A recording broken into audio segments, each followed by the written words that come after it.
ಇತ್ತೀಚೆಗಷ್ಟೇ ಪಿಎಂ ಮೋದಿ ದೇಶದ ಚುನಾವಣಾ ವ್ಯವಸ್ಥೆಗೆ ಸಂಬಂಧಿಸಿದ ವಿಚಾರವೊಂದರ ಬಗ್ಗೆ ಮಾತನಾಡಿದ್ದು ಬಹುಶಃ ನಿಮಗೆ ನೆನಪಿರಬಹುದು.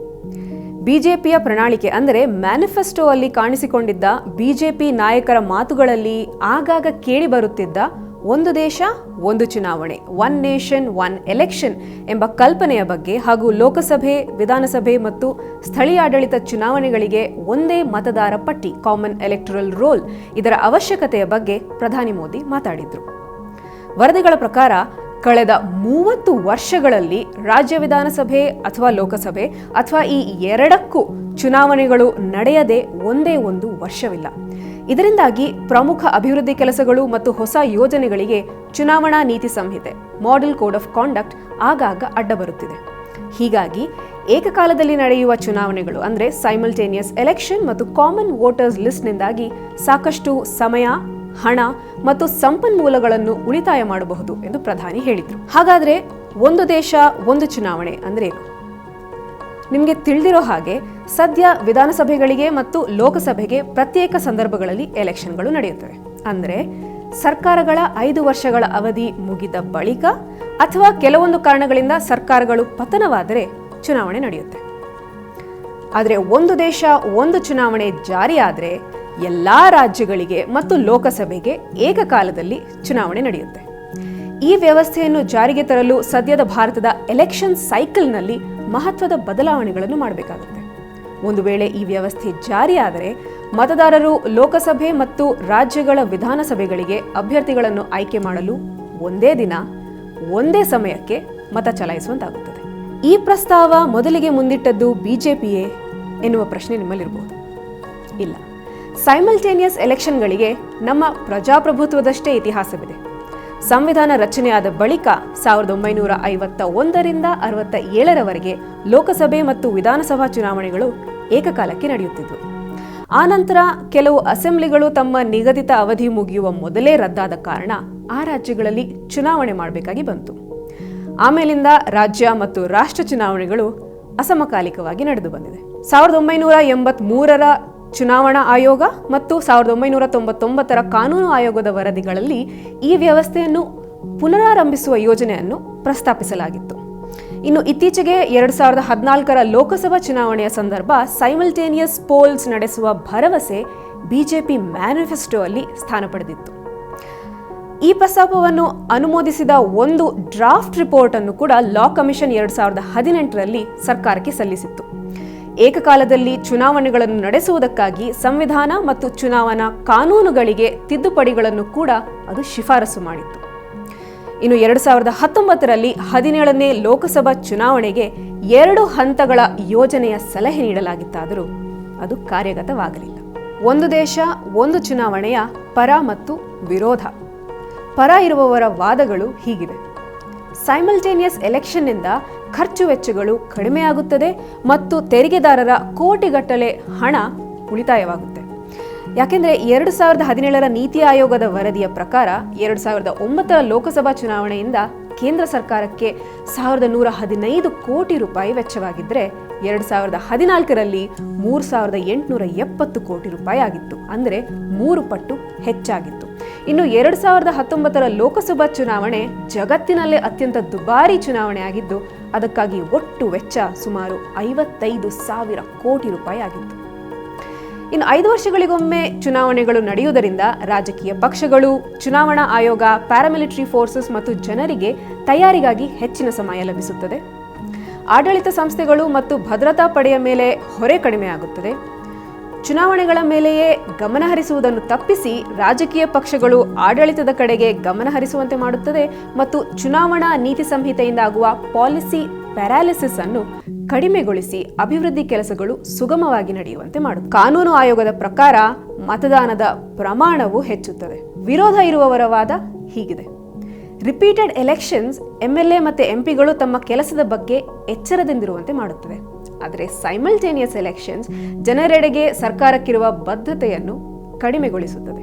ಒಂದು ರಾಜ್ಯದ ಎಲೆಕ್ಷನ್ ಸೈಕಲ್ ಅನ್ನು ಏಕಕಾಲದಲ್ಲಿ ಚುನಾವಣೆ ನಡೆಯುವವರೆಗೆ ಮುಂದೂಡಿದರೆ ಅಥವಾ ರಾಜ್ಯದಲ್ಲಿ ಅಧಿಕಾರಕ್ಕೆ ಬಂದ ಸರ್ಕಾರ ಕೆಲವು ಕಾರಣಗಳಿಂದ ಪತನಗೊಂಡರೆ ಮಧ್ಯಂತರ ಅವಧಿಗೆ ರಾಷ್ಟ್ರಪತಿ ಆಡಳಿತ ಅಂದರೆ ಪ್ರೆಸಿಡೆನ್ಷಿಯಲ್ ರೂಲ್ ಅನ್ನು ರಾಜ್ಯದಲ್ಲಿ ಹೇರಲಾಗುತ್ತದೆ.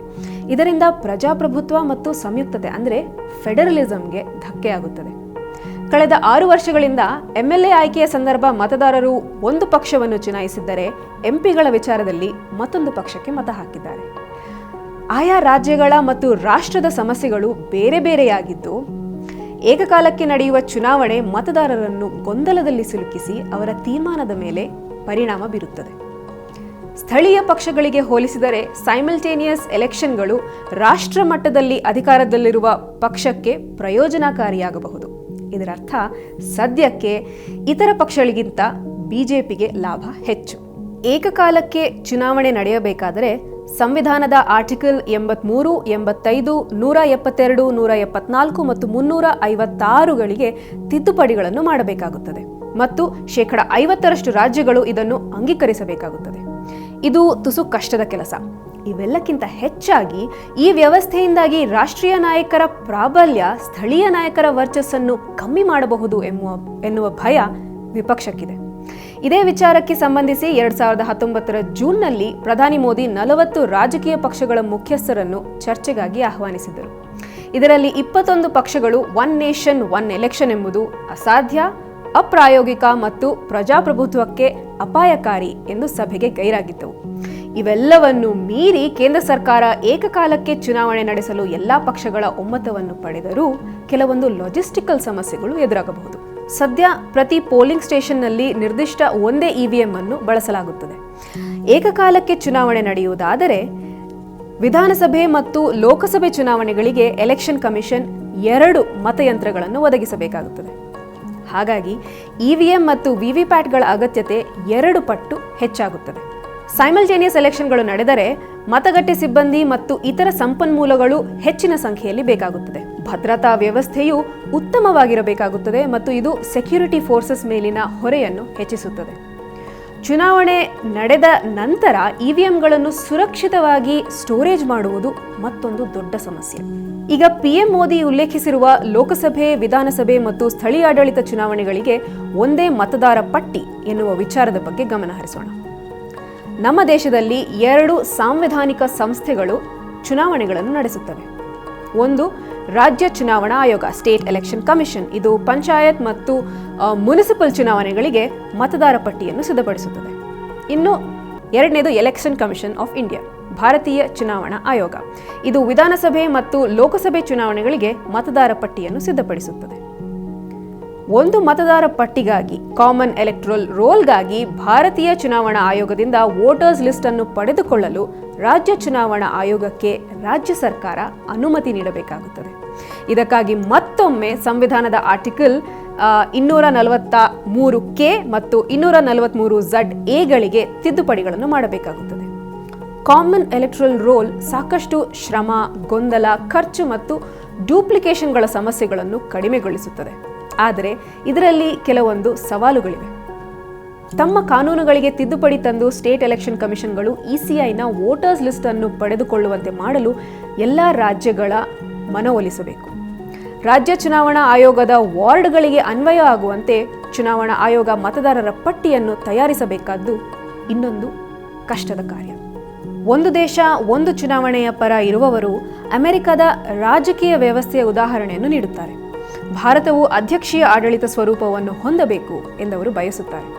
ಆದರೆ ಇದೇ ಸಂದರ್ಭ ಅವರು ಮರೆಯುತ್ತಿರುವುದು ಅಮೆರಿಕದ ಸಂಯುಕ್ತತೆ ಮತ್ತು ಅಲ್ಲಿನ ಅಧಿಕಾರದ ವಿಕೇಂದ್ರೀಕರಣ ಮೌಲ್ಯಗಳು, ಅಂದರೆ ಫೆಡರಲಿಸಂ ಮತ್ತು ಡಿಸೆಂಟ್ರಲೈಸೇಷನ್. ಏಕೆಂದರೆ ತಮ್ಮ ಅಧ್ಯಕ್ಷರನ್ನು ಆಯ್ಕೆ ಮಾಡಲು ಅಮೆರಿಕದ 52 ರಾಜ್ಯಗಳಿಗೆ ಅದರದ್ದೇ ಆದ ಪ್ರತ್ಯೇಕವಾದ ಚುನಾವಣಾ ನಿಯಮಗಳಿವೆ, ಸ್ವಾತಂತ್ರ್ಯಗಳಿವೆ. ಹಾಗಾಗಿ ಯಶಸ್ವಿ ಪ್ರಜಾಪ್ರಭುತ್ವಕ್ಕಾಗಿ ಒಂದು ದೇಶ ಒಂದು ಚುನಾವಣೆಯ ಅಗತ್ಯ ಇಲ್ಲ.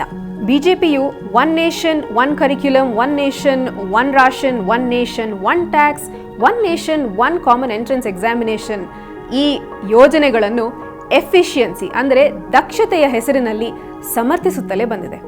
ಆದರೆ ಇಲ್ಲಿ ಮುಖ್ಯ ಸಮಸ್ಯೆ ಇರುವುದು ರಾಜಕೀಯವಾಗಿ, ಆರ್ಥಿಕವಾಗಿ ಮತ್ತು ಸಾಂಸ್ಕೃತಿಕವಾಗಿ ವಿವಿಧತೆಗಳಿರುವ ನಮ್ಮ ದೇಶದಲ್ಲಿ ಕೇಂದ್ರೀಕೃತ ಅಧಿಕಾರದಿಂದ ಎದುರಾಗಬಲ್ಲ ದೀರ್ಘಕಾಲದ ಕೆಟ್ಟ ಪರಿಣಾಮಗಳದ್ದು. ಸಿಂಪಲ್ ಆಗಿ ಹೇಳೋದಾದರೆ, ಏಕತೆಯ ಹೆಸರಿನಲ್ಲಿ ಏಕರೂಪತೆಯನ್ನು ಹೇರಬೇಡಿ.